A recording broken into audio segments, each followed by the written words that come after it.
Gusto ko lang humingi ng tawad sa anak natin. Please, Manuel.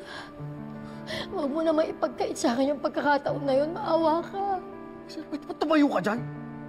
Umalis ka na bago pa kita ipahila sa mga gwardya! Velma. Velma. Nanay ka rin.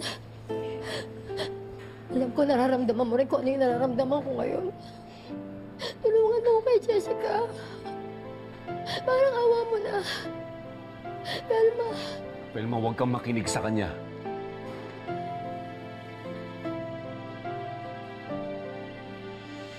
Manuel,